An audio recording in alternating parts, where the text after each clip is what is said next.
call me Bucky, lucky that I'm innocent. If I didn't have no morals, I'd be menacing. How about rapping conscious but he ignorant? How he from the hood but still gon' go legitimate? How he fuck a bunch of but they still respect the women? He still rolling in Sonata, he just got the windows tinted. Homie stabbed me in the back and that can never be forgiven. And my palms been itching, man, I like your superstition. You can't have my phone number unless we running up the digits. Let me meditate, I just need a couple minutes. Tryna lowball me, my cojones to the big ass. When I get high, I ain't looking at the clock, still ballin' like Brian. Yeah, I'm headed to the Bucks, then I'm ballin' like yeah. I ain't looking at the clock, still ballin' like Brian. When I get high. Let me meditate, then I celebrate. Tryna get the cake, I don't take a break. Yeah, wait. Grew up in the 90s, we was watching Ricky Lake. We was eating top ramen, no a TV dinner plate. Made that couple dollars, so I probably get the steak. Go on out at John and Venice, I told Quinn and I'll be late. Ay, I'm so epidemic, I'ma cause an epidemic. Put my feet up in the building, feel it like a when I get high. I ain't looking at the clock, still ballin' like Brian. Yeah, I'm headed to the Bucks, then I'm ballin' like yeah. I ain't looking at the clock, still ballin' like Brian. When I get high.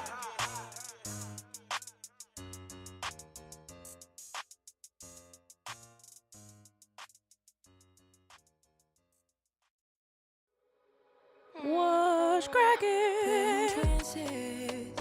Going all to different places, different planets. But your aura passed me by, balance. What if we run out of time and second chances?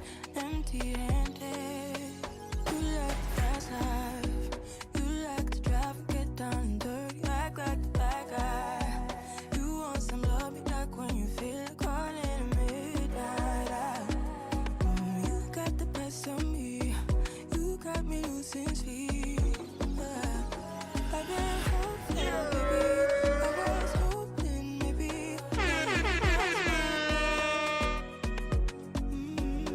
I've been sinking lately, and it's hard to move. Think I'm stuck on you. We're in transits, going off to different places, different planets. Watch your aura pass me by, losing balance. What if we run out of time and second chances? Empty-handed. What is cracking? Koa is being, first of all, I see. I gotta delete that. But do you see Koa looking like a weirdo? What's happening over here? Let's switch scenes. Get just camera. And let's look at her full screen.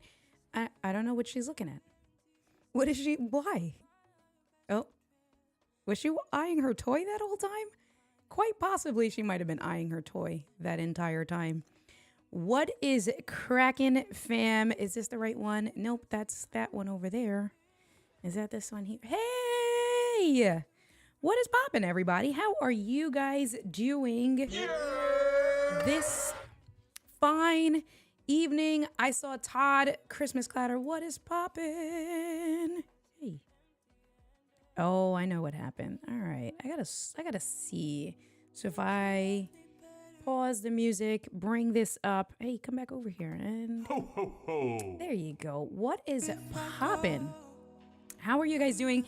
Evie's here. I connected with Evie very briefly while I was in Atlantic City for work last week. I told her we were going to talk, and then we never talked. She did text me, but you know, the fam is all here. Paul says, I seem to remember someone that looked like you. It's been a long time since. I know. It's been like 2 weeks, right? Since I've streamed. It's been 2 weeks. It was a long, crazy, busy 2 weeks. Oh, are you guys talking to each other? I don't know. I don't know if you guys are talking to each other. Pyro Broadcast, what is cracking? How are you doing? Hey. Where's she? Let me see. She's keeping busy with her toy. She's just hanging out. didn't have Koa for 2 weeks. She was at Angie's house for a while. Angie did the good motherly duties and hung out with her and Tyler while I was out running the streets at People of Video and at the work conference. So Angie did a great job. It was very lonely without anyone, any of my animals or Angie, of course, in the house or the kids or anything like that. So, let's see. All right. What is cracking, Gabe? Gabe is going to be on the show on Sunday. Super excited for that. Super excited for that. Popping in for a second and popping back out. Still got client work to do. Well, I appreciate you. Yes. Hey, India Tech Talk community. Thank you, Gretchen. I was looking around. I think I got to clean through my eCam again. Where is my Tech Talk lower third overlay? I have no idea. What is cracking, brother? How are you doing? What is hopping? Thank you for coming through. Oh, here it is. If you have not joined the Tech Talk community, there it is, right over here. There you go. Tech Talk community. Oh, there it is. There it is. There it is. Trying to get that. There you go.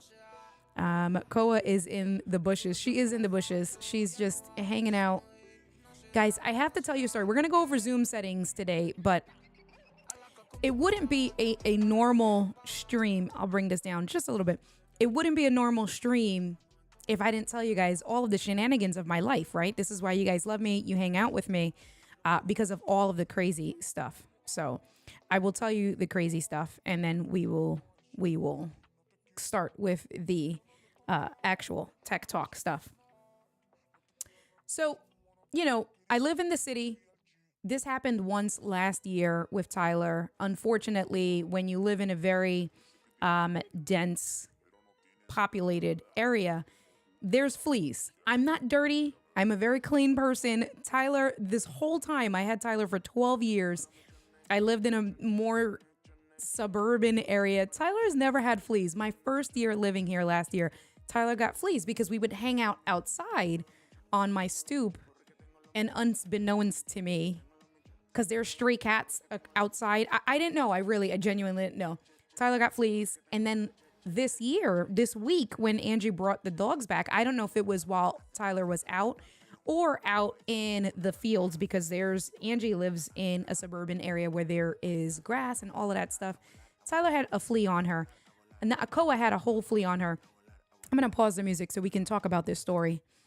She had a flea on her. I almost had a whole heart attack on Saturday when Angie brought the dogs back. I'm like, oh my God, I got to go get some flea medication.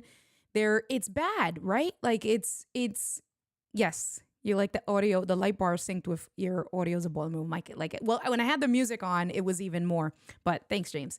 So I wasn't used to fleas until, like I said, I moved here. I try to do a good job. What I will say is I've never had to put Tyler on preventative, like constant flea medication because it wasn't a thing. That is now a new habit I have to start building with the both of them, because that is a thing that I guess if they just go outside for too long, they jump on them. Always blame the cats. So Angie does have a cat, Gretchen, and I don't want her to get mad at me. I love Max, but I am blaming Max on the fleas. So we are going to... She's going to get so mad and jump in on the comments. All right. So listen, here we are. Thank you, Glenda, because that is, I don't know, it's a thing for me. I'm like, I'm not dirty. Like, I promise I'm not. I don't know. So thank you for saying that, because it really, I'm telling you, I had a whole, and Angie's just looking at me like, because I'm like, oh my God. And I guess because she's white and she has short hair, it's so much easier to see it on her, right? Compared to like Tyler. Tyler has Yorkie hair. So he has dark gray hair. It is longer.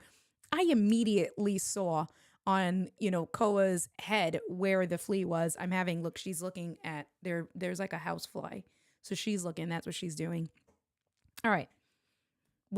I'm going to get them groomed, but I didn't want to wait for them to, for an appointment to open up at the shop.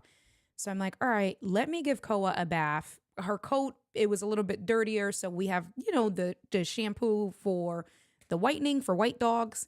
And then I do have like a special shampoo for like parasites and stuff when Tyler had fleas last year. So I was like, all right.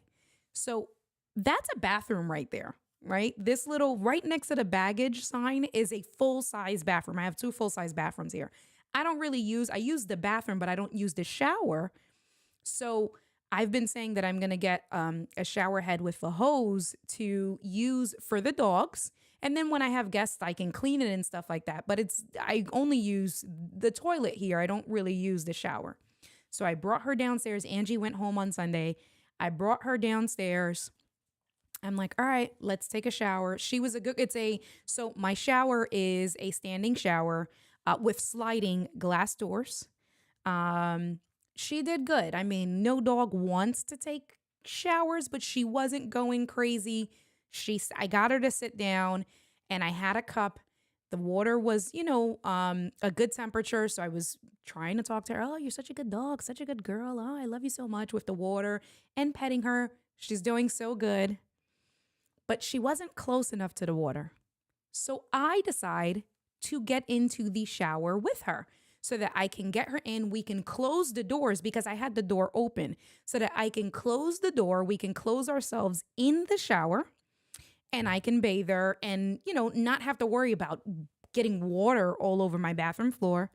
I started with the whitening shampoo to just get all the dirt and grime out of her. And then I was going to finish off with the parasite cleaner shampoo thing.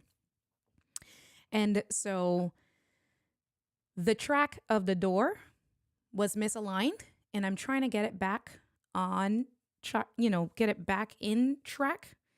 And I'm sliding it. I'm trying to gently pick it up and put it back in alignment. I'm apparently used way too much brute force. Yes, Gretchen. Yes, this sounds fraught with peril already because you guys know me. And this is a part of who I am and why you guys love me because I share all of the things with you, right? So I'm trying, and Koa's such a good dog. She's just sitting looking at me. And I'm like, I promise, guys, I don't want to say I was fighting with the door, but I'm struggling. The fucking shower door shattered. I have the bar because there's a bar, like a towel bar on the inside door and then a towel bar right on the outside. I'm trying to do it by the door, the bar. The glass shattered in my hands, fell all over my body, fell all over Koa, my poor dog, fell all over. She hopped out. Koa saved herself so fucking quick. She hopped out. Not only did she hop out of the shower, she hopped out of the bathroom. I don't know if the door wasn't, it had to be that the door was ajar. Because she got out of the bathroom. Got out of the shower, pushed the door open. No, I was not beating on the door. You better leave me alone. I promise I wasn't beating on the door, but it shattered. Listen, my hands, I was a crime scene, and I'm not exaggerating. This was a very real thing for me. The adrenaline. So there's glass all over the place. I'm worried about Koa. I look down.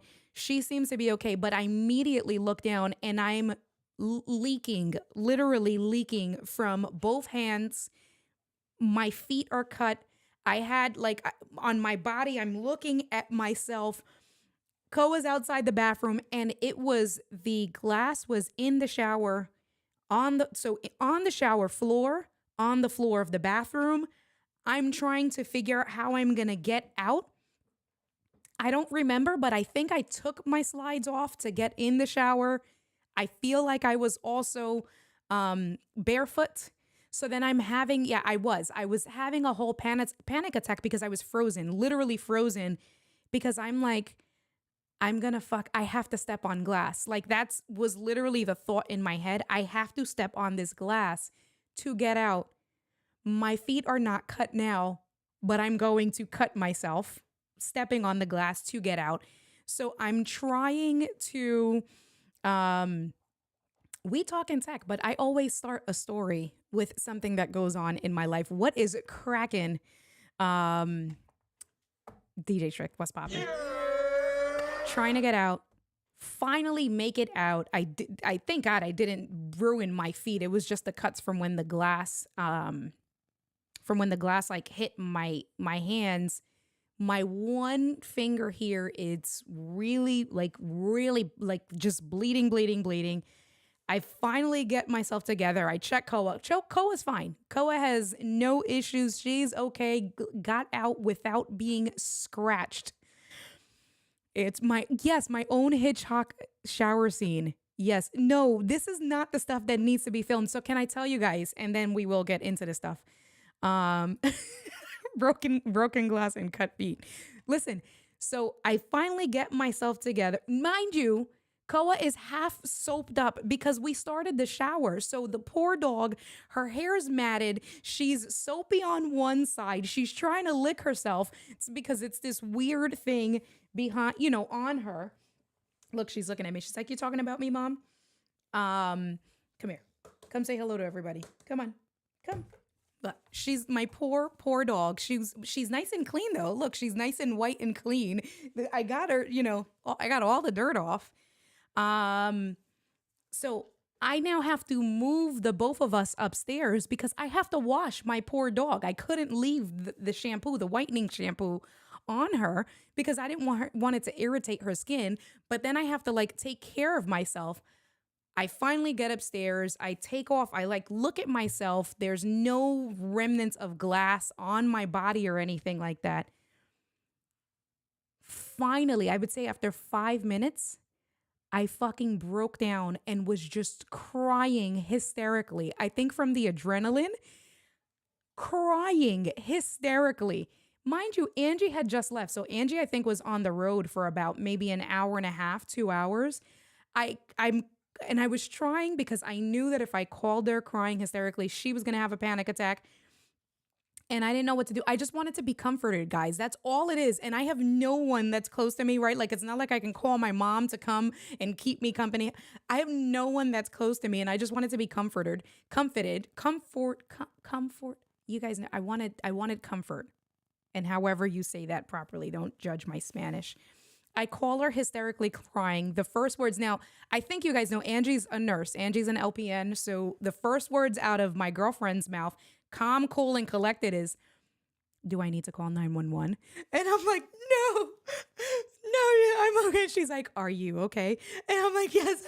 There's just blood everywhere and the glass broke. And I'm bawling like a baby. She immediately FaceTimes me. She's like, "Let me see." She's like, "You're going to have to go to the hospital." I start crying even more. I'm like, "I'm not going to the hospital by myself. I don't want to sit in the emergency room by myself. I'm not." She's like, "Babe, I think you need stitches," because I tried to show her the gore scene. I was like, "No." Luckily, I did. I did not go to the hospital. Needless to say, I will fight. When I hurt myself last year and I went to the emergency clinic, I really thought I had broken my collarbone or fractured a bone in my shoulder because I was in excruciating pain. It has to be bad. So that was my story on Sunday. I called Paul. I was like, "You will never believe," or I texted him. I was like, "You will never believe what I just went through." So yes, thank you, you guys. She is cute. She is a pain in my ass. She's beautiful, very white. Yep, nice and clean. She's nice and clean. Poor dog was so stressed out. She slept for the rest of the night that night. She was shaking. I had to pick her up to get in the shower upstairs because I had to clean myself. I had to stop myself from bleeding. And then she refused to come near the water. And we had to finish giving her a bath. So I had to physically pick her up and put her in the shower upstairs with me. Luckily, no glass sliding doors there. And she was really good. She didn't try to get out. She was so good to me. She sat down. She let me finish giving her a bath and things like that. Right. Paul says my question was, "Do you need stitches?" I mean, it's gonna scab. My hands are. I feel like, Edward Scissorhands, when he was would just touch himself and has scabs all over, like that's what I feel like my hands would look like if one of my hands was Edward Scissorhands, because I just have cuts on every finger in every like crevice. So that was my experience. But anyway, nobody wants to go to the ER, especially like when yes, Glenda, that was Angie. So calm, cool, and collected. She really was like, do I need to call 911? And then afterwards, she goes, babe, I hope you know that if something really genuinely happens, you call 911 and then you call me. I was like, babe, I had been 10 minutes had already gone on before I called you. That was me trying to just release with you. But anyway, yeah, remove them. So Glenda, you are in my brain because now I'll be honest with you. There's still glass on the floor there because I had to go to work and I couldn't deal. It was just, I had a networking fiasco. I had a networking event that night. Like it was just, so I'm trying to figure out if I just take the other door out, which is where I'm leading, Glenda. I'm 95% there. Yes. And I have been putting Neosporin, but that's what I said. I said that I was probably going to take the remaining door out, just take out the frame because it's just screwed in and just make it. I just need to make sure because it's a standing shower. It's not a tub. I need to make sure that the lip is high enough, although we don't use it that much. So I might just put a shower curtain and call it a night because I don't think I ever want to deal with that shit ever, ever, ever again. Yes, Richard, catch up on the replay and then I'll shoot you a text message of my, of the damages because I don't want to share that on screen. Anyway, Alicio, I saw you pop in. What is cracking? How are you doing today? And Jose, que lo que, como estás? How are you doing? Thank you for coming through. I appreciate you. Coño. Well, so we are going to go over, I had to make some adjustments for my Zoom settings. And so let me go into the scene. Some of you guys, it's just one of those things that Zoom does so many updates all the time and they give so many different things. Let us do this here. All right, cool. So I figured I started going through it and I said, you know what, and I know because I've had conversations with people every now and again, and there's so many different settings that are either toggled off or hidden. And you think that you can get them from the actual application on your computer that you can toggle off and on. And believe it or not, you can't. When you open up your Zoom application on your computer, it's very limited what you have access to. And in order to have access to your full set of settings, you actually have to go online to your Zoom account, log in to your Zoom account. So you go to the Zoom website, log in with your account. And here's where you have your full-blown list access of settings and things like that. So I figured I've toggled some changes, and it's so funny. Paul and he helped me discover some of the changes when I was doing the Ecamm on Deck Stream Deck webinar because I had to make him a co-host. So that's one of the features that you actually have to turn off and on, the ability to assign a co-host from within these settings on the web, and it can't be done while you're in the meeting, right? So that's one of the things I figured we can kind of go through this stuff. If there are tips and tricks that you guys know, of course, share that information with me. There is a ton of things here, so we're just going to go straight into it now, and we will kind of go from there. Hey, K-Walk, what is cracking? K-Walk got her Apple Watch Ultra, and I was hating just a little bit. I was hating. I'm waiting. I haven't bought it yet because I'm waiting to see what's going to be released in the October event. All right, so let's check this out. So you can see here, I am logged in.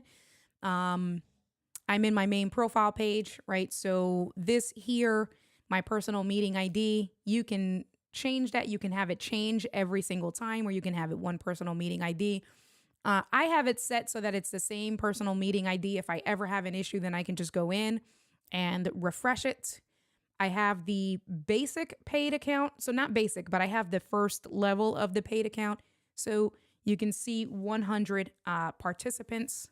If you increase your plan, you can go from 100 to 300 participants. Let me see here. Here you go. That's, I want to make sure I get the right keyboard shortcut. This new whiteboard, that's a new setting. And check your accounts, guys. So I actually had a promo for 50% off of 6 months. And it came with the Zoom whiteboard feature, which is normally, it looks like it's going to be about $3 a month. I'm getting it for free for the first year. So I don't have to pay for this feature until October of 2023. And I got 50% off. So I'm paying for 6 months. I'm paying $750 a month for that level. So I know that when you log into your accounts, every now and again, they will, I've seen it, and this is on the application on your computer, where it'll show up on the top of the app itself. So make sure you pay attention to that. If you haven't paid annually, sometimes they'll do promos that if you sign up for annual, if you sign up for something annually, that for the Zoom account and you pay annually, they'll give you like whatever discount it is. So definitely pay attention to that stuff there. I probably should turn two-factor authentication on. So let's go in. I got to move some stuff. So let's see. What does that look like? And I know with having Richard on, he's probably going to yell at me like, how do you not have that turned on? So two-factor authentication is, you know, when you sign on to a new place and it'll say, let's send you this code to your email address, or we'll text you a code to your phone number or something like that. That's a form of your two-factor authentication. So just for extra security, let's go in and turn that on. This is going to ask me for my password. I don't know if this is my password. Let's hit next. That's the wrong I may not, on my phone. I may not. All right, so let me look at my password here so we can turn that on. And so that should give you guys a minute if you want to log into your Zoom accounts and follow along. I would definitely recommend following along. Let's see if this is the password here. And testing out or changing some of these settings as we go. All right, that was the right password. All right, cool. Good. So now you can see here what that did was that opened up a handful of different options, right? So now I have two-factor authentication turned on, and there are different options. You can download an authentication app. So I know Google has their own authentication app, and I believe Microsoft also has their own that you can download, or you can choose text messages, or you can do both, right? So right here, you can see I have none of these configured because I just turned them on live with you. So I'm just going to go in and set up text messages. I got to do my password again. All right, so can I do this with my 1Password? All right, I'm going to unlock it with my Apple Watch. Okay, all right. All right, cool. So now let's go in so I can save it in 1Password.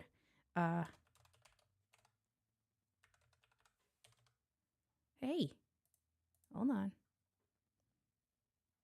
Oh, shit. What is happening? Nope. Wait, what's happening here? Did you guys see that? What is happening? All right. And now my 1Password went away. Coño. Oh, that's the wrong one. Coño. There you go. All right, next. Oh my God. Let me look at this password again. I thought I put in the right password. All right, let's save. Values, my email address. I know you guys are seeing my email address, so it's okay. You can find, that's public knowledge. You can find that. All right, it's saved. Okay, very cool. Okay, so I'm gonna get out of this scene really quick because I'm gonna, my work phone number is public, but my personal phone number is not public. Yes, I love my personal meeting ID. It makes it easy for, right? Exactly, Glenda, you got it. That's exactly what that is. That's why I keep my meeting ID the same, because it's easier that way. If I were ever to get a spammer or something like that, then at that point I'll just switch. It's kind of like our Ecamm link, right? The Ecamm interview link. It's the same one. And then if there's ever an issue, then obviously I'll just go in, refresh the link, and update everybody. So great point. So let me go in over here. What is cracking? Let me see. All right, and let's go over here because you guys can still zoom in. All right, and I'm just gonna put my phone number in. Glenda, I'm gonna go to your question right now. Let me just put this in really quick. Oh, country code is 1. Oh, +1. God, +1. Oh my God. All right, can I type? This was United States. All right, so there you go, United States. Then put your phone number in. Send the code. Okay, cool. So I sent the code. And I'm just going to go to my text messages really quick. Enter in my code. And then I'll go back to screen sharing. Let me verify. Really? Two-factor authentication setup. Download or print these single-use recovery codes, which you can use. All right, so I'm going to download this really quick. And then we're going to do the next step. All right, so I hit done. Let's go back to the screen share. Is this the one here? Come on.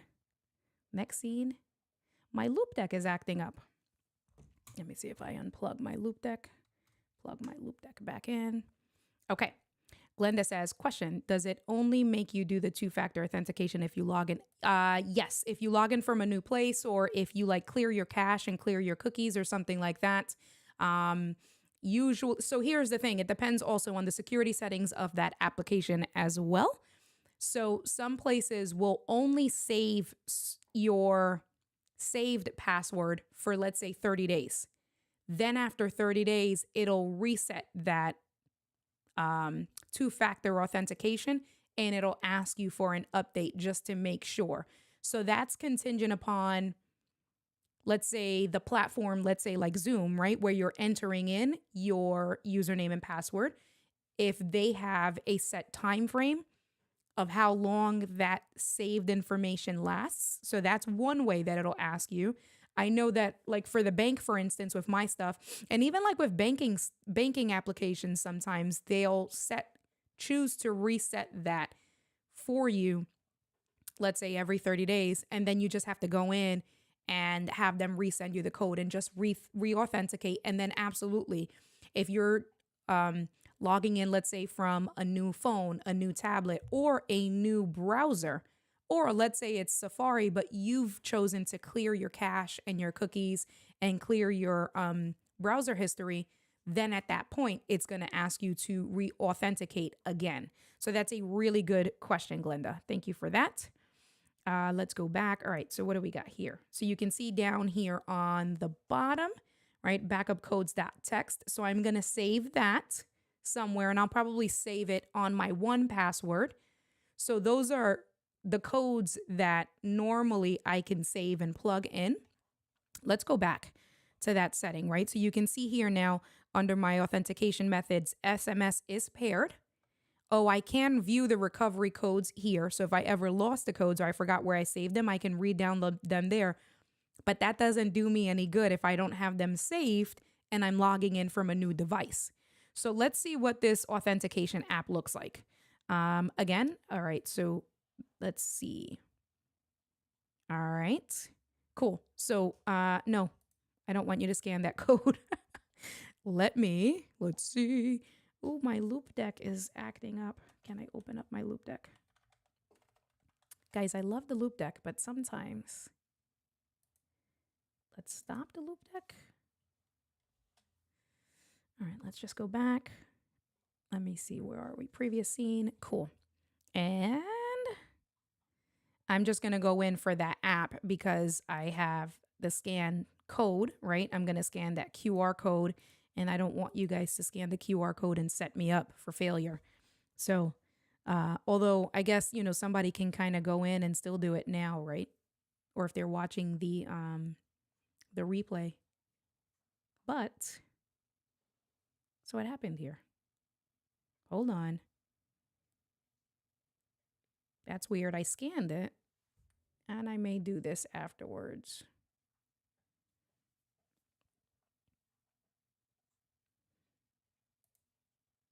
Okay.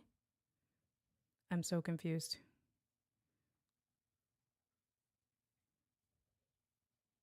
Oh, that's so cool. It just gave me a new code. It's like a VPN key.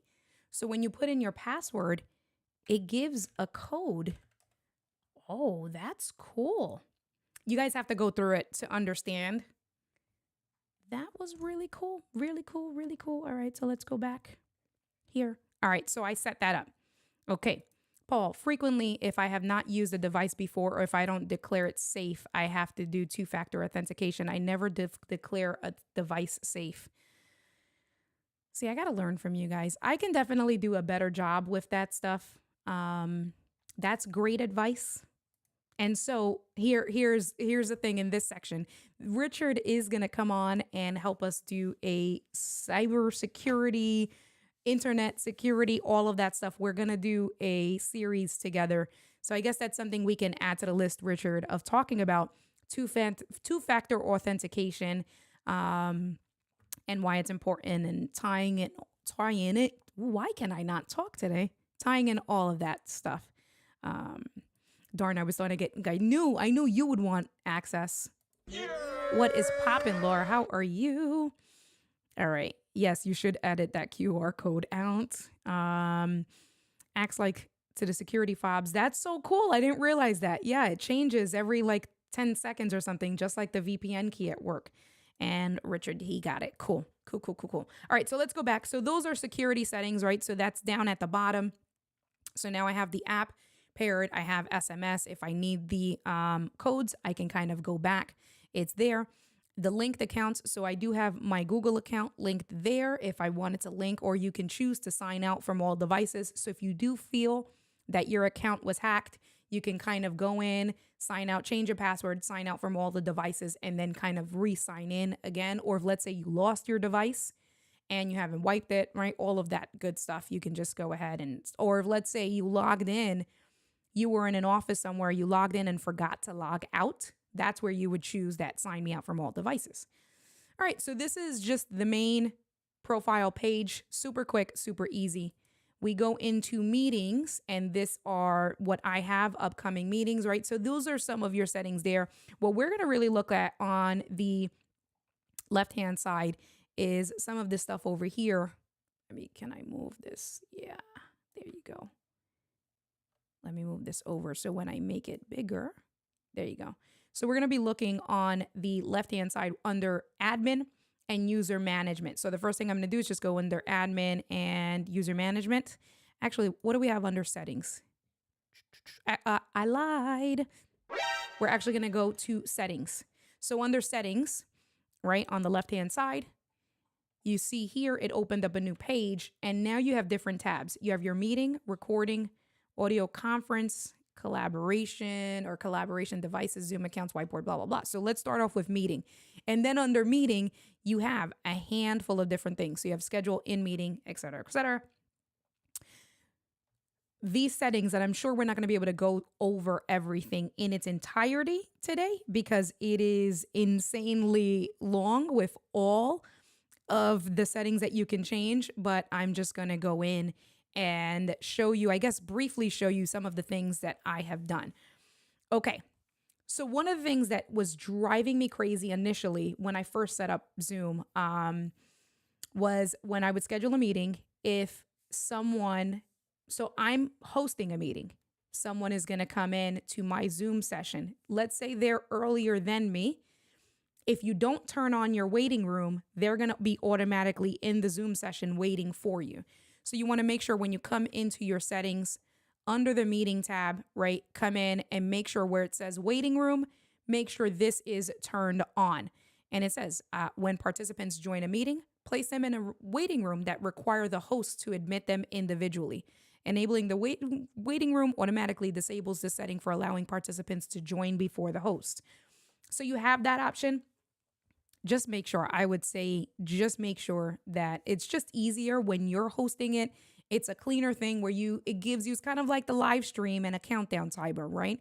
You turn your live stream on, you have a countdown timer. It gives you time to check a little bit of the audio. You know who's there. You're keeping an eye out. It's letting you know that there are people there.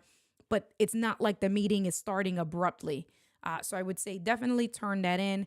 You have some options here, right? Everyone will go in the waiting room, allow participants in the waiting room to reply to host and co-hosts. People in the waiting room are sorted by join order. So if you click over here where it says edit options, and now you have a whole set of options dedicated for the waiting room for what you want to specify, right? Who should go in the waiting room? So you have, I have it set to everyone. And then basically when you are coming in, if you want to let people into the meeting, sort people in the waiting room in the participants panel of the join order. So you can choose when people are in the waiting room, how you look at them. So it lets you know when you're the host, it'll tell you who's in the waiting room. You can choose on who got to the waiting room first, or you can choose alphabetical order. That's obviously really helpful when you have a bunch of people in the waiting room. And let's say you want to let someone in first. They're not going to necessarily be a host, but let's say they're going to be your guest and you want them in the waiting room first so you can kind of do some talking. Then I would say that's where alphabetical order can maybe come in hand. So let's say, when Paul has helped me, I've made him my co-host, but let's say he wasn't the co-host. Sorting it alphabetically will just let me go straight to P. I let Paul in first. I can assign him to a co-host, and then we can both simultaneously let people in at the same time. So that's kind of one situation where you would want to see the people in your waiting room alphabetically versus when looking at them of when they joined into the meeting. This option here, I actually just turned this option on today. Allow participants in the waiting room to reply to host and co-hosts. That was turned off, but turning that on basically will mean that if they're saying, like if you want to let a message out, we'll be right there or something like that, they can communicate with you, whatever that is. So it just kind of gives a two-way communication without them officially being in the room. Let's say you need them to have their Zoom account open. Let's say you need them to have some sort of program open. They're having maybe technical difficulties of what you're going to review or something like that. This is a good way to communicate prior to even letting them in the meeting. Okay. So I did enable that on, and let's see anything else. I also turned this one on today. This one was not on. If the host and co-hosts are not present, or if they lose connection during a meeting, move the participants to the waiting room if the host dropped unexpectedly. So again, this is if you don't want a meeting to continue on, you want to just have a little bit more granular control, you back out, whatever happens, your internet backs out or whatever the case may be. If you as the host or your co-host drop out, or both you and your co-host drop out, it's going to just move everybody, kind of temporarily pause the meeting, move everybody to the waiting room. That gives you time to get yourself situated again, get back in, and then let everyone in. So that's really important. So think about it for me. If I'm doing, let's say, I wouldn't worry too much for me when I'm doing a consultation session as an entrepreneur. But when I'm doing my financial literacy classes, that's just a little bit more cleaner of maintenance, right? If something happened to my internet, instead of just leaving everyone in a room and it kind of being, I don't know, preference, but just giving you guys examples of why you would want that. Let's see. Gretchen, I'm excited for that session with Richard. I used to teach cyber safety in the elementary library, and it was scary how many places and ways the kids would just blindly log into my, what is that? I don't even know. Was that supposed to be into my what? Okay, I'll wait for that. I choose not to use the waiting room. My gals use my password. I want my crafters in there ASAP, but these are right. That's the difference, right? It's a VIP customer. But when I'm thinking about it from my perspective, right? Like when I do the stuff for the bank, financial literacy, these are all people I've never met them before. It's more of a training session like that. So I want to keep it as together and organized as possible. When you have people like your VIP people, your community, that's okay, because they all know each other, they can talk, they can keep each other company. But when it's a complete set of strangers, that can be a little bit more awkward. So your audience and your community and do what makes sense. So I agree with you wholeheartedly, Glenda, with that stuff. go in and craft and hang out together, even without me. It's a special perk. That's really good. That's a good idea. I have their meeting ID and password.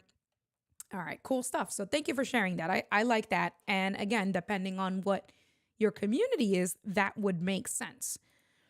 All right, so we went into the waiting room options.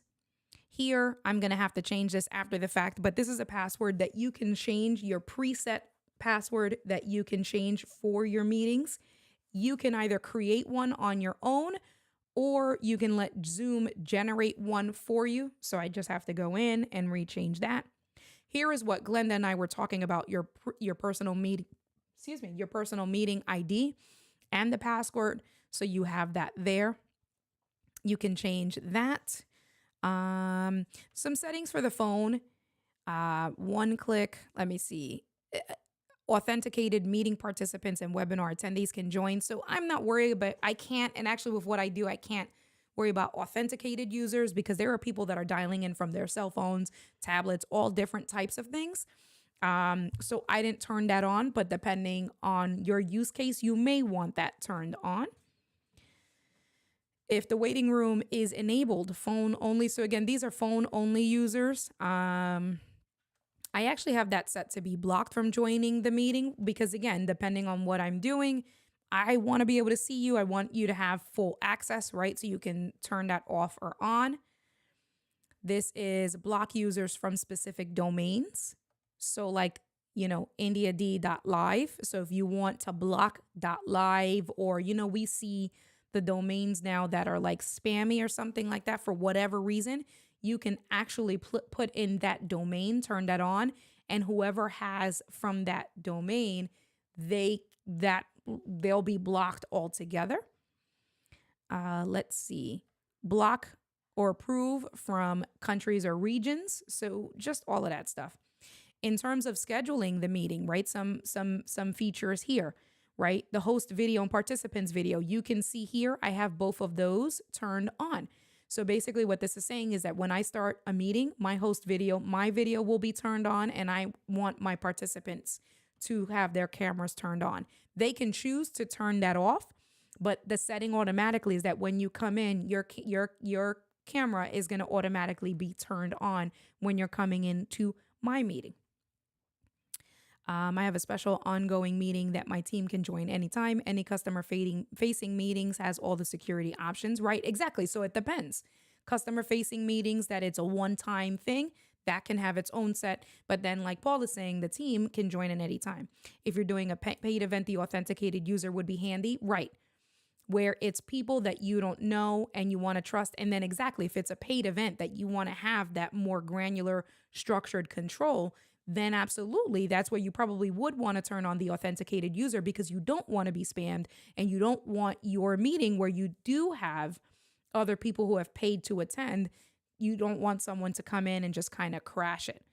Yeah, spam domains. You know what, Glenda? I actually thought about that for Paul. I was like, should I just maybe take some of his It's something that, Paul, I agree you should think about that. Probably in general. Yes, make sure you're dressed. Yes. Let's see. Options for when you're joining in audio. So you can see I do have telephone and computer audio. You can change that even more. So if you want people, hello, Koa, get down. Koa apparently wants to play. So if you want to have that control there, you can, set that up. Let me see what else. Koa did something. Okay, that was weird. It was acting backwards. Let me see. Okay. Here. Can you stop? Nope. Because I changed this other setting and I turned on the waiting room, this setting here is turned off, right? Allow participants to join before the host. That's turned off because I've enabled a waiting room. If you don't want the waiting room, so like with what Glenda was saying or like what Paul is saying, then you would have this turned on and then there won't be a waiting room because they can just kind of go in and hang out while they're waiting for the host to come in. Let's see, Zoom room. I don't mess around with Zoom room, so we're not going to talk about that. Here is what, so the other one that we talked about prior was the passwords. This is personal meeting ID. So you can have your personal meeting ID that you set it. It's the same all the time. And then you can give that to your VIP so that it becomes easier. It doesn't change. They can have it saved, or you can put it in a recurring invite and they can just kind of type that in. And it's an easy access to join your Zoom without that dedicated Zoom link. So that's what your personal meeting ID does. You have the option to use your personal meeting ID when you schedule a meeting. So if you want to just have it changed with every scheduled meeting, you would turn this off. Or if you want it to be used with every meeting you schedule and create, then you just leave this turned on. Watermarking, I thought that was really cool. The ability to add watermarks. So you can see here, each attendee sees their own email address embedded as a watermark on any shared content, participant, video, or both. That's if, let's say, you're sharing something exclusive. Let's say you're creating graphics, or this is more, I would say, in a use case where you're presenting to someone and you don't want someone to steal your work. That can maybe be screenshotted and duplicated in that way, right? Let's say you're a photographer and you're meeting with your clients via Zoom and you're showing them the clips of the pictures that you've taken, and you don't want them to, you want to put your watermark on that because you don't want them to go back and screenshot, or if they're screen recording, right? Things like that, where you want to protect, kind of copyright your work. You can actually turn on this watermark feature, and when you're sharing your screen, it will show up, and you can see here that you have options. So you can see here, when is it visible? When you're sharing your content, when you're doing video feeds, or doing both. Right? So again, if let's say you're a videographer or you're a filmmaker and you are giving some sort of premiere, but you don't want someone to be able to take this and share it somewhere else, or you want to try to have control of that, adding a watermark is a really great feature for protecting yourself and your content there. And then you can see the settings for the opacity level. Do you want it to be darker or brighter or something like that? How much of a distraction? So great distraction to keep people from sharing your stuff. You can trace exactly, Paul, right? Exactly that. So they can share it. Usually it'll mitigate the sharing. It may not stop them, but if they do share it, now you can know where it was shared from. And this will help in a case of, if it is something that's trademarked and they're sharing this content and you've trademarked this content, now you can easily go after them in terms of a lawsuit, right? Like in terms of litigation, because you have this. It's just layers of protection when you're thinking about stuff like that. Is it a watermark you load in yourself? Yeah, so it would be even like a logo, Glenda. So you can put your logo, it's a watermark, and then at that point, you would just choose the opacity level, right? Do you want to choose? Let's see. So if I go in, we can do that. So I turned it on. Oh, so actually, I'm sorry. You don't upload it. What they're doing then at that point is that they're using each user's email address in their own box, right? So that's where it says there. Each attendee sees their own email address embedded as a watermark on any shared content. Default watermark settings can be configured below. So you can't do your own logo, but it's still in this case, thank you, Paul. You can still protect yourself because at that point, you know that that's a setting you turned on, and it's just a way to say, hey, you weren't allowed to use this content and stuff like that. So I'm going to turn that back off because I don't want that on. Let's see. Upcoming meeting reminders. I absolutely have that turned on. So receive desktop notifications for upcoming meetings. Reminder time can be configured in the Zoom desktop client. So turn that on, because then when you have meetings, it'll show up on your computer, on your monitor, saying that you have a meeting. There's another place where you can post your logo. All right, cool. So we can get to that there. Meeting templates. Allow admins to define meeting templates and make them available to users. I haven't used meeting templates. I don't know too much about that. So we won't spend too much time on that today because there was a handful of different settings. All right, here was a big one, meeting chat. So the meeting chat, I think I would recommend that you go in and you take a look at. You can turn some of that stuff off and on. So like with Live Streaming Pros, when they were announcing this year's Streamer Accelerator and they had the calls to get people to know what Streamer Accelerator was on, and there were big Zoom rooms, they actually turned this feature off for all of the participants.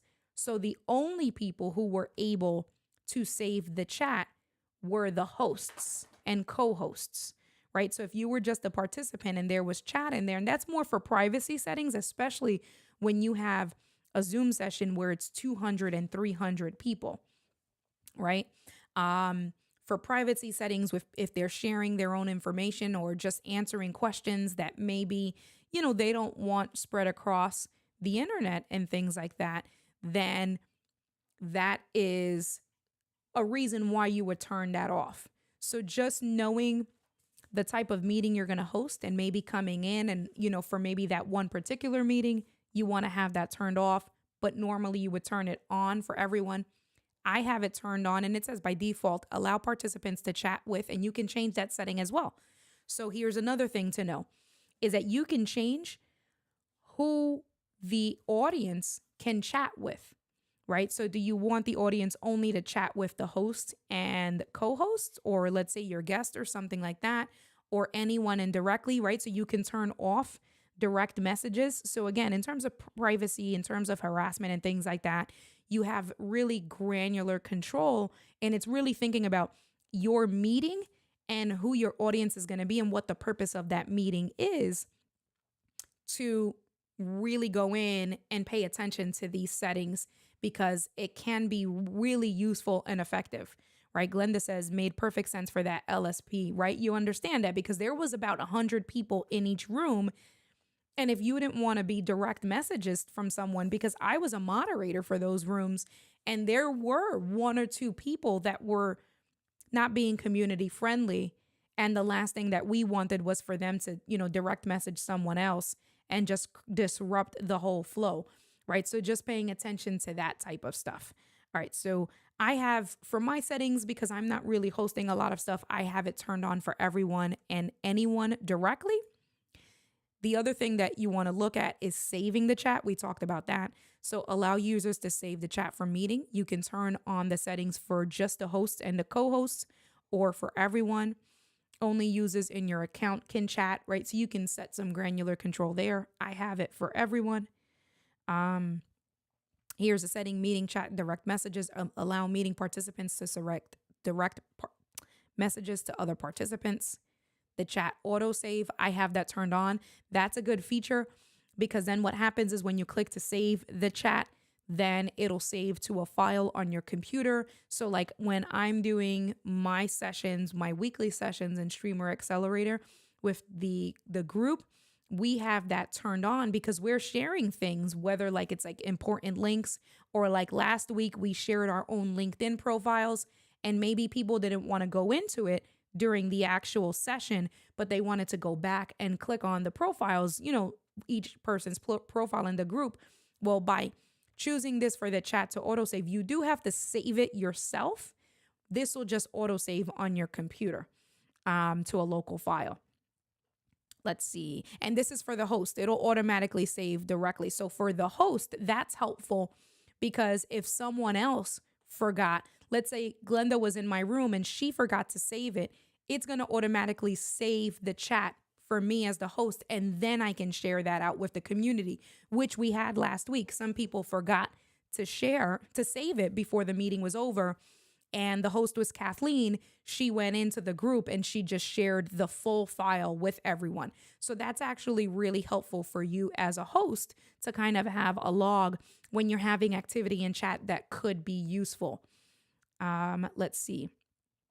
So sound notifications, right? Playing a sound when people leave. Who do you want to be notified? You don't want a distraction. So I think having that turned on for the host and co-host so that you can pay attention to who's popping in and out, that's good. But I wouldn't recommend leaving that on for everyone, because that's a little bit of a distraction and you don't want to take away from the meeting itself. Let's see. Sending files, you can choose to either have that turned off and on, sending files via meeting chat. So for me, when I'm attending like networking sessions as a banker, I send my digital business card in the file as a chat. That's really good. So people can have, right, the soft copy of my business card.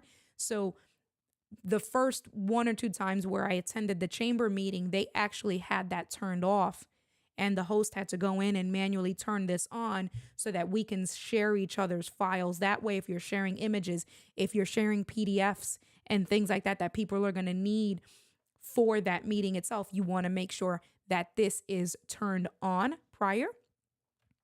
You can choose allow specified types. So then you can choose only uploading PDFs. So if you don't want people to upload images, then you can specify the type of documents that they're allowed to upload. You can also then specify the maximum file type there. Let's see what else is here. This was the one feature that we learned. Paul helped me learn when I was doing that Ecamm on deck, to be able to assign a host and a co-host during a meeting itself. You want to make sure that you go in prior to starting that meeting and have this feature turned on by default. At least back when I did that earlier this year, by default, this is turned off. So by default, you want to make sure you go in and you turn that on. Allow the host to add co-hosts. Co-hosts have the same in-meeting controls as the host. Why is that important? So like when I did that Ecamm on deck webinar, once the meeting was starting, I needed Paul to be my co-host because I was the one doing the actual teaching, right? I was doing screen shares, I was doing demos and things like that. So then Paul at that point was able to keep an eye on the room and able to let people in the room that were maybe a little bit latecomers.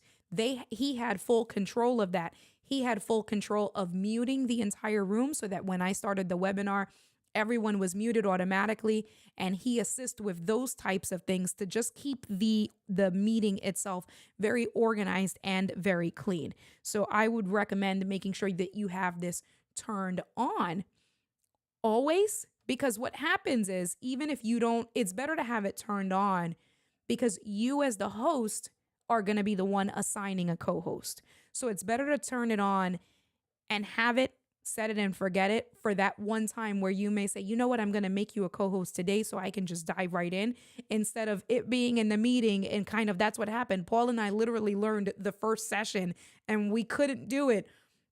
So we had to kind of, make do with it. And then after the next meeting, we went into the settings. We were both, he was playing in his account and I played in my account. We figured it out. And then the next Ecamm on deck webinar, it worked the way it should have. So don't learn from me, just turn it on and it makes everything so much easier at that point. Let's see. How did I ever miss your webinar? Where can I see it? I will send you the link. I thought you had registered, Glenda. I'll send you the link for it. Send me a message and then I'll send you the link because I do have them listed as unlisted on, and there's one that's on the Ecamm channel, then there's other ones that I have unlisted. So all right, this section here I thought was really cool. And this stuff was turned off for me and I turned this on today, this meetings, polls / quizzes. Again, for me as a banker or when I'm doing that Ecamm on deck, right? Paul does a great job with doing polls on YouTube for me as a moderator. I know he does it for Ecamm. I know he does it for Doc. It's the same exact thing where you go into the settings and where we've asked separate questions. So let's say for me with the Stream Deck, if I wanted to do a poll at the beginning of the meeting that said, the question, which Stream Deck do you have? 32 key, XL key, none, looking to buy, Stream Deck Pedal, right? I could have done a poll at the beginning of that, and that would have been really helpful information to have. How long have you been, another poll question, and this is just in my use case, how long have you been using the Stream Deck for? 0 to 3 months, 3 to 6 months, right? 6 months to a year, something like that. Though that's really cool. So allowing the host to create advanced polls and quizzes, allowing the host to upload an image for each question, allowing an alternative host to add or edit polls and quizzes, and then here, require answers to be anonymous. So Paul says the polls are anonymous. You don't see who vote just what their response is. Paul, but I would assume this is what you're saying, right? Require the answers to be anonymous in your setting, or if you've been in meetings. I'm assuming that's because that's turned on. We should try that one day. And if you click on these, so here's the thing, check this out. Next to each line, when you're in the Zoom settings, you can see this little V. If you highlight and you hover over that little V, it'll give you more information, right? Like a little card. So here, this feature, it's only telling you that this feature is only available. I don't have that turned on.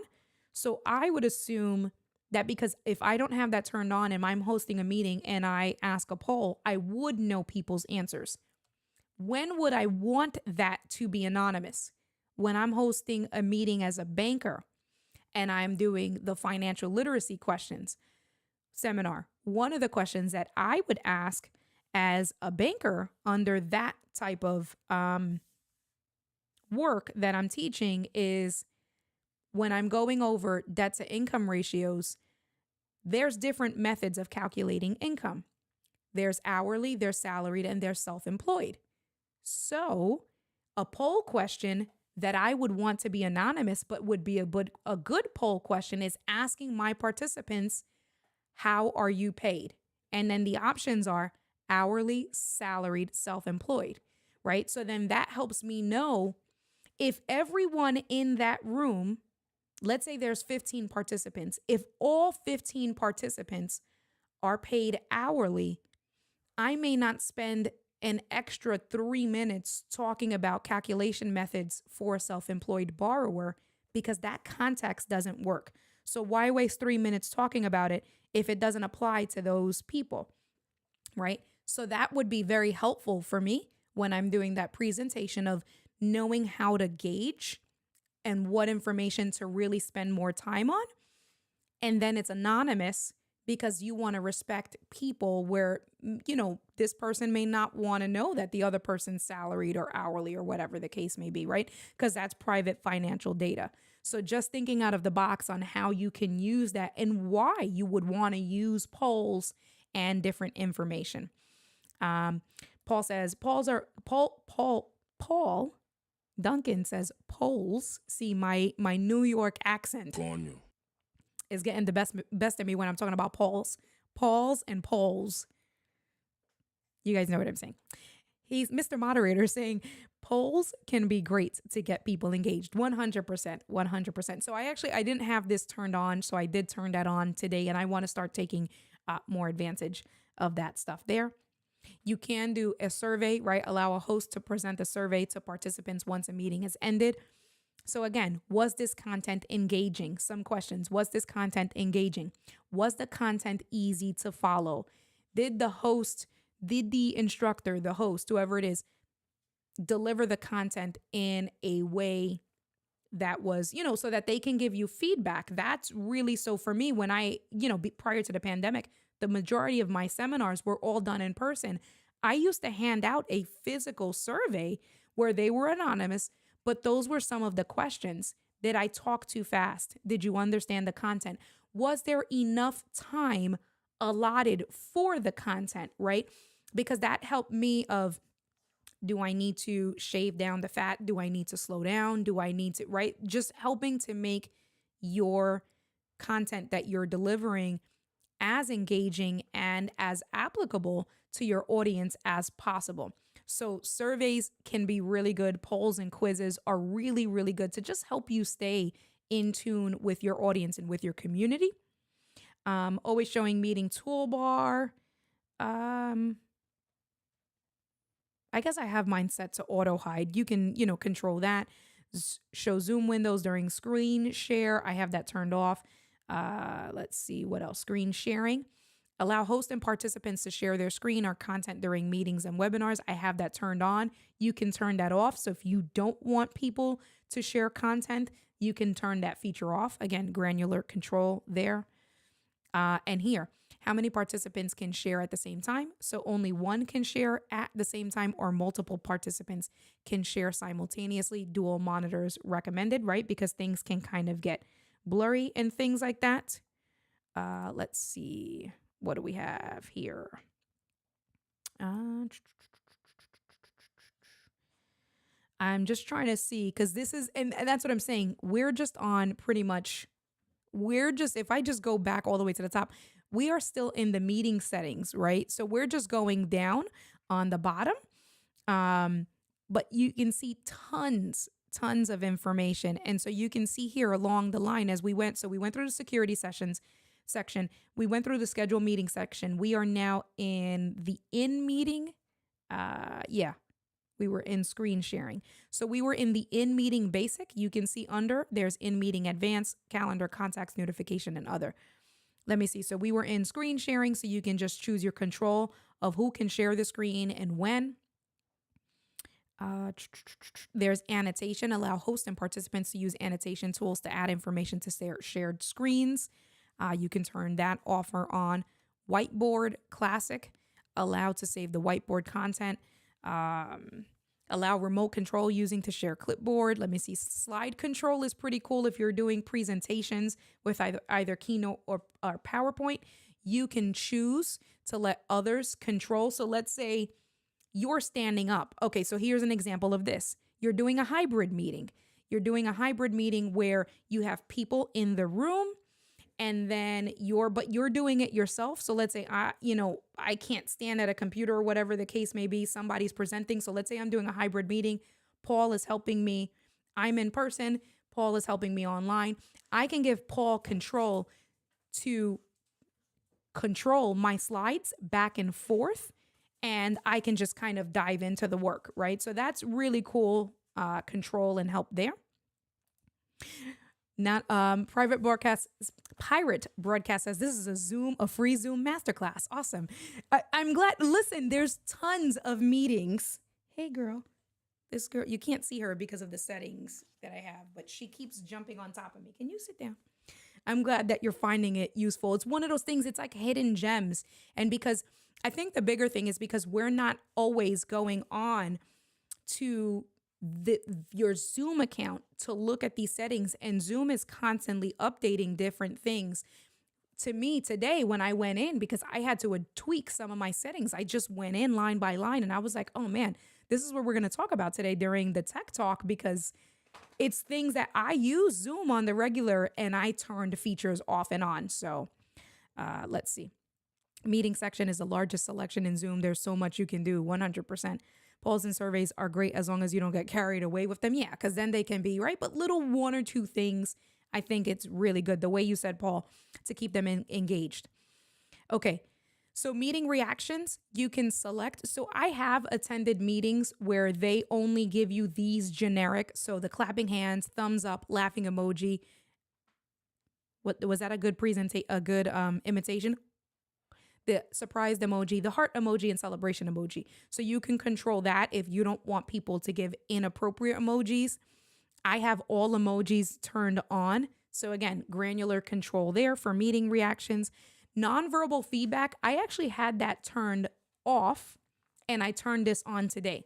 This is really cool, this section here. Allow meeting participants to communicate without interrupting by clicking on icons such as yes, no, slow down, speed up, or coffee cup. These icons are found in Reactions Menus toolbar. When selected, they display on the participant's video. So that's like when people are raising their hand, right? They raise their hand because they want to ask a question. So this is another good way for you to have your audience let you know what's happening on their end without unmuting and breaking the flow of everything else. So if you have a few people telling you, or if you want to keep an eye out, right? Somebody saying that they stepped away to get coffee, you don't have to worry about paying attention to the chat or anything like that. They can kind of give you that information on there. So I like the nonverbal feedback. I would say have that turned on, because then it's the worst that can happen is that people don't use it, but it's just another tool to just make sure you're really maximizing what's available to have an efficient, smooth meeting in Zoom. K-Walk says, I can't use the poop emoji. I mean, in mine you can because I have it turned on. But no peeing in the chat, guys. Come on. Let's see. This is a good one. Allow removed participants to rejoin. Allow previously removed participants and webinar panelists to rejoin. Do I want to turn that off? I'm going to turn it off. Because if I remove you or one of my hosts removed you, that means you was acting up. Coño. And that means we don't want you to come back. So I'm going to keep that turned off. Let's see what happens. All right. Let's see what else is on here. Allow users. I'm trying to think. This is standard. What else did I do? Allow host or co-host to rename participants in the waiting room. No. What else? Report to Zoom, breakout rooms. Breakout rooms is great. I've used breakout rooms before. That is a whole nother level of class and work and information. Guys, look at this. Look at this. Hold on. Previous scene. I want you to know she's standing on my back. Like her paw, that paw right there is literally on my lower back and she's standing up, and the other paw. Okay, we're going to get back to work. I just wanted to share that with you, that was just standing there, leaning her 60-ish pounds on my back as if she's lightweight. She's like, Mom, shut up. All right, let's get back. So breakout rooms, if you guys want me to do another follow-up class on this, if you enjoyed this, and I can do another follow-up class, breakout rooms can be really great. I've done breakout rooms to the extent of, this is what I'm going to say about breakout rooms. I did a breakout room to an extent of where we created an event. We hosted it on Eventbrite where people had to register. We got the list of registrants through Eventbrite downloaded to a CSV file. You can take that CSV file, add it to Zoom, and then let's say you're going to have 3 different rooms. Zoom can auto assign and separate this CSV file to room 1, 2, and 3, and then you can have them permanently assigned to these rooms, and you can switch. Let's say in this particular instance, I had 3 guest speakers. So the people stayed in the same room, and who switched were my participants. So it was room A, B, and C. I had 30 people per room, and then I had a speaker, and each speaker had about 40 minutes to talk. Once their 40 minutes were up, the people stayed in the same room. And then we switched the participants and it just went from, if you were in A first, A went to B, B went to C, and C went to A. And we did a circle until all the participants went to each room. It can be really great depending on the work that you are doing. Let's see. Koa wants all the attention right now. She's very upset. Remember, I haven't live streamed in a while. So she's like, shut up and get off of the computer. Laura, what is cracking? Do you recommend using YouTube for webinars instead of purchasing Zoom webinar subscription? A webinar. So, so the only thing is that you just get a little bit, I would say the Zoom, I don't know if you would necessarily need the webinar subscription. You can kind of do it because there was a setting here. I don't know if I missed it, but there is a setting that you can just have a little bit more granular control where you're not paying for the webinar session, but it's very similar to the webinar. So you wouldn't have to upgrade to the webinar package. And there are some pros with having the setup with like screen sharing and, just a little bit more, I don't know, the things like the polls. And I know you can do some of that stuff with YouTube. I wouldn't back away from it completely, but I feel like you can do it without upgrading to the webinar package as well.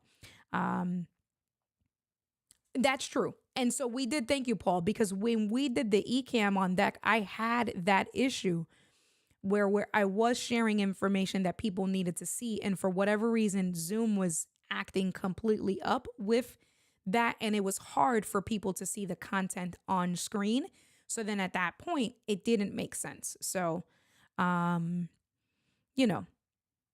depends. All right. So let's see, what else do we have? Good question, Laura. Good question. And thanks for being here. Let me see. Remote support. So allow meeting hosts to provide one-to-one remote support to another participant. I thought this was really cool. So, and I didn't know this. I got on a Zoom with Ken from Ecamm, and we were having some issues. Zoom. And he was like, Indy, do you mind if I take control of your computer? And I was like, yeah, sure.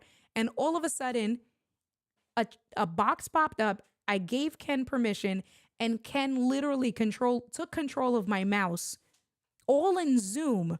And he helped. We were trying to figure something out, but it was done during Zoom. And I thought that was really cool. So I actually had this turned off. I turned that on today because I saw the value. Let's say, again, I'm having a one-on-one session with the Stream Deck and someone's having an issue with setting up their Stream Deck. It may sometimes be easier for me to just go in and take that control, the remote support, and walk them through. Let's say I'm trying to get them to look for a specific plugin or a specific setting and they can't get it. Sometimes it's just easier to take that control with that type of work than, trying to get somebody, no, move the mouse over. It's more on the left, instead of, listen, let me show you, right? Kind of there. So, good. All right. Ken, right? Isn't it great? When he did that, listen, I was like, and we're all nerds with stuff like that. I was totally nerding out. I was like, holy shit. I didn't know. And I was trying to be cool in front of Ken, like, yeah, absolutely. And I'm all amazed at, and it would be like zero latency. It was super cool. So I would say turn that on. Really good feature to have. It's better to have it turned on and have it for that moment you may never expect it than need it and then fumble, be in a meeting and you don't have it turned on, right? So kind of go in and just turn those things on. Manual captions, closed captions. So that's pretty cool if you want to do that. Transcript, let me see. Save. So I'm just trying to go in here. Group HD video. So what Glenda was saying, right? Make sure you email Zoom. Tell them to turn on the high definition, the 720p high definition. Once they've turned that on for your account, you do have to have a paid account. Once they have turned that on for your account, then you have to come into the setting and you have to turn on group HD video. What I will say, because Paul also helped me with this, what I will say is that even with this turned on, they still will lower your bandwidth. So even with this turned on, the quality was horrible. Coño. Horrible. Horrible. Word of the day, Spanish word of the day, horrible. Horrible. Coño. Not coño, but yes. Right, exactly that. Some features you can't change when you are active in the meeting. So that's why it's really helpful. And I thought that it was really important. I don't even want to know what she's eating. And I looked over at her and she stopped chewing, but she's definitely eating something. Hey!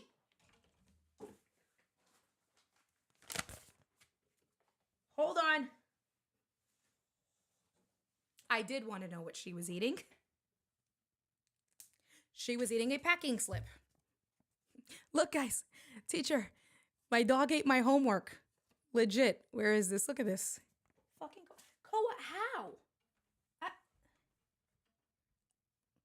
Having a Koa turns 10 months on October 7th in 3 days. So she is still a 9-month-old puppy. She got pissed off. She went upstairs. I think it's so hilarious when she doesn't get her way and she goes upstairs. All right, let me see. So let me see how far we're going to go over. We're going to definitely have to do this, finish up a whole nother day because we've been streaming for an hour and a half. You guys are intent. You're engaged. I appreciate you guys, but I am going to start wrapping up, and maybe we can continue this next week or something like that, because again, if we look over here on the left-hand side, we still have to go over some more stuff there. I know now I can't see. Now that's why she really went upstairs. She went upstairs because she wants to get into stuff without getting in trouble. And she knows that I'm preoccupied. So, absolutely. Everyone should send the email to Zoom to get that resolution. It's not perfect, but it's better. And I saw Luis sneak in. Que lo que, Luis, how are you? I'm mad you guys are laughing. Listen, this is a serious thing. I'm more that first of all, I don't even know where she got this from. That's one. 2, she gets mad and she went upstairs. She just is like, F this shit, I'm out of here.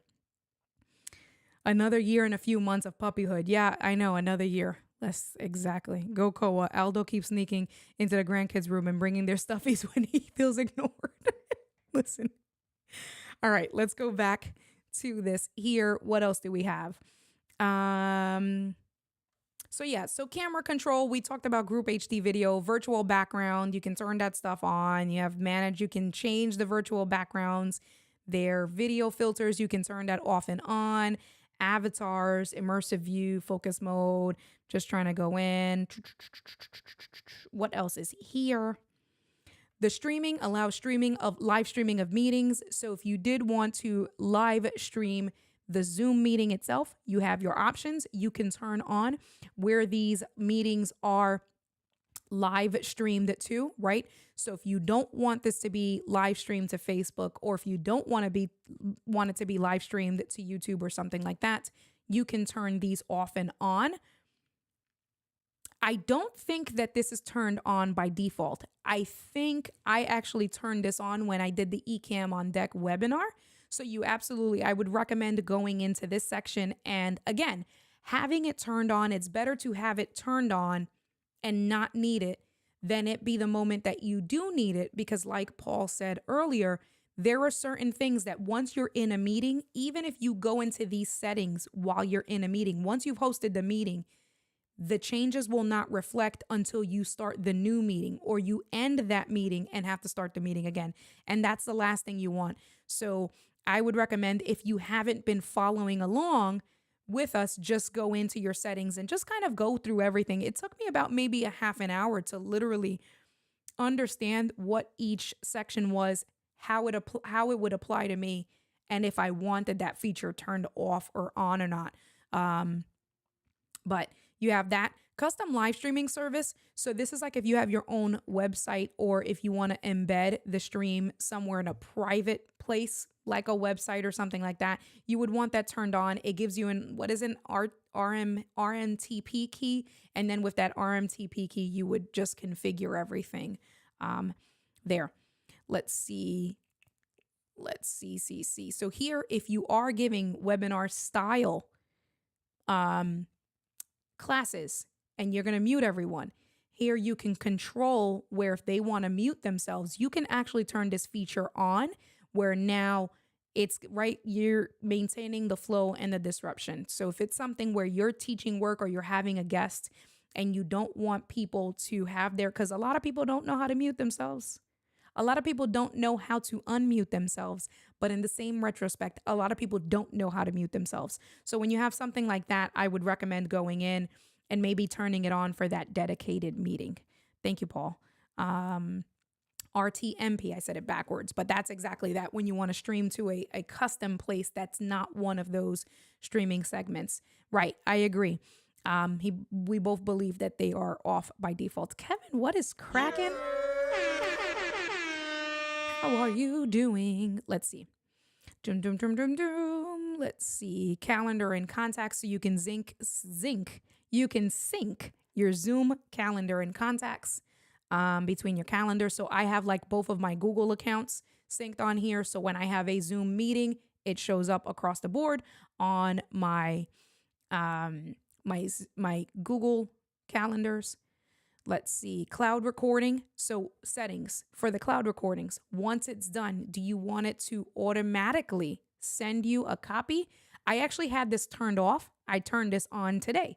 So basically, when I'm doing my one-on-one consultations with my customers, I had it turned off, where now it's going to record to the cloud automatically. And then once that meeting is done, it's going to send me that meeting so that I don't have to, otherwise you have to go on to your account online and download that copy, right? So that's actually a really cool, neat feature, where if you're teaching things with people one-on-one and you want to send them the copy, then you want to make sure you have this, it'll help streamline the process for you. If you have alternative hosts, you can make sure that it goes to them as well. And then there's your audio transcription.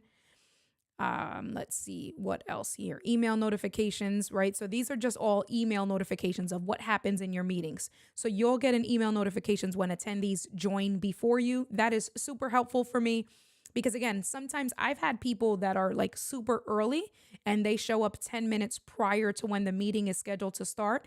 That, I don't want to make them wait for 10 minutes. So if maybe I had intentions of coming on a little bit closer to the time, but I see that they're waiting, I'm not going to have them wait 10 minutes. I'll come in a little bit sooner so we can start sooner once they're there. So that's super helpful. Of course, when a meeting is canceled, you want to turn that on. Let me see what else is on here. So that is it for page 1. Man, we just went over page 1. That is all we did. We went into settings and we went into page 1. We didn't go into any of the recording. I mean, there's not a lot of stuff on here. Well, compared. Let's see. So we are going to do another one. And when we do another one, let me see. And actually, you know what? I am going to, when I do that other one, there's some other stuff that I'm going to show you. But yeah. What I didn't see here was when you do the waiting room, and I messed around with it earlier. When you do the waiting room, you can now, and this was changed earlier in the year, where you can add a logo, you can add a custom message, or you can do a custom video in the waiting room. If any of you guys know, that was somewhere. So that's an upcoming meeting, settings, edit. There you go. We went right by it. So over here. So that's where we'll wrap up, right? So I went back into settings under your meeting, right? In the very first option under security, you have on the very top, you have your waiting room options. You want to make sure it's turned on, and then you can edit your options, and you can also click on customize waiting room. So if you click on customize waiting room, check this out. I went and I uploaded my Tech Talk logo, right? So this is a Tech Talk logo that I uploaded, my Euro with the Brooklyn Bridge. If you guys didn't know, that is the Brooklyn Bridge. Fun fact, the Brooklyn Bridge has like all of those ropes and they're like crisscrossed, but you'll also know that it's the Brooklyn Bridge. It may not be easy for you guys to see, but if you actually look at pictures of New York, or if you're in New York and you're trying to figure out which bridge is which, the Brooklyn Bridge at the very top of the two peaks, whatever they're called, have the American flags at each end. So anyway, so you can see I put my logo here, right? So this is for the waiting room. So now going forward, when someone joins my room, joins my Zoom session, they're going to go to the waiting room. They're going to see this logo here that I uploaded. I also customized. I just changed the meeting. So the default message is the host will let you in soon or something like that. I changed it to thanks for waiting. And you can, and when you set up the meeting, if you set up the meeting with a topic, that'll show up there. So you can see here, you can change a title, thanks for waiting. You can show participants in the waiting room, what will they see? The default screen, a logo and a description, or a video. So when we come back next week, you can do like whatever it is, a 30-second, and it gives you the information. If you click on video, it tells you here, a 30 megabyte file, MP4 MOV file, M4V. So you just have to make sure, right? So you figure 30 megabytes, do not record that even in 1080p. I would record that in like 720, and it better be a small file. But that's a cool whatever. I don't know. But I think a logo and a description would be, I'm going to cancel that there. But that's really cool to really customize your session even more. So, man, that was a lot, right? An hour and a half. We went over, like Pirate Broadcast said, a free mini Zoom masterclass in terms of your settings and things that you can do and things like that. So I saw that comment. Kevin is here to put the chairs under the desk when we leave, right? Kevin is here to clean up, as he always is. Kevin always just shuts it down. So I appreciate, Kevin, at least you show up. Listen, every minute counts. So thank you. Let's see. Gretchen left. If you're still watching, thanks, Gretchen. Love you. Talk to you later. If not, I'll catch you on the next one. Thank you. Paul was just helping me get there. And Glenda, this will be the last question for the evening before we wrap up. Glenda says, if you put a video, would it keep repeating? We're going to follow up on that because that's what I wanted to know. I want to test that. So I wanted to test two settings. I want to see Does it have to be 720? Or can it be 720, or do we have to go down to 480? That's one. Because 30 megabytes can be, how long can it be? Is 30 megabytes a 1 minute video or a 30-second video? Because if it's 30 seconds, it's really just an introduction, or maybe just you can do music. I don't know. So, and then again, if you have them in the waiting room for 1 minute, what does that look like? So we'll test that. We'll definitely test that. Thank you for that question. We'll follow up. You're very welcome, Laura. I appreciate you. I'm so glad that you were here and hanging out with us. So very cool. I don't think it does. I think it just plays once when the person comes into the waiting room. Okay, cool. So that's something good for us to test out and see. Exactly. Something for us to test. So we can test it and see what it is. See, does it replay, and how much can we squeeze? What's the best quality we can squeeze with the combination of quality and length that we can squeeze in, and kind of go from there, just so we can think about some ideas. So I'm trying to think. Oh, that makes sense. I was in Atlantic City for a work conference Wednesday through Friday.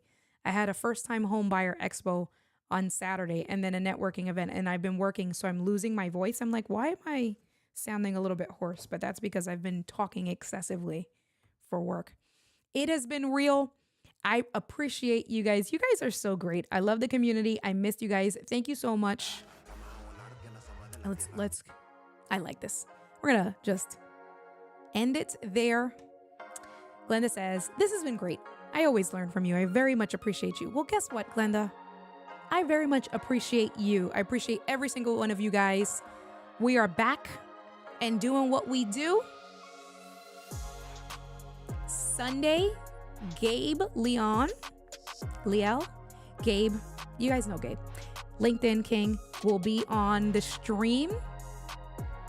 I got full creator mode on LinkedIn, so I will be streaming to LinkedIn. Separate stuff, not multicasting. That's going to be a separate thing. But if you're not following me on LinkedIn, definitely come and hang out. Follow me on LinkedIn, because I'm going to be doing some more helpful style, like how I use Ecamm breakdown and stuff like that on LinkedIn. But I will catch you guys on Sunday. If you have not joined the Tech Talk community, I know that Paul did put it in the chat earlier, but I would love to have you a part of the Tech Talk community, so you can join there. Where is my Tech Talk community? Here? I have no idea. Why is this? I have this lost. We'll figure it out. I'll catch you guys on the next one. Love you guys. Peace out. Nos vemos. Nos buenos. Nos vemos. Buenos nachos. I'll talk to you guys later. Bye.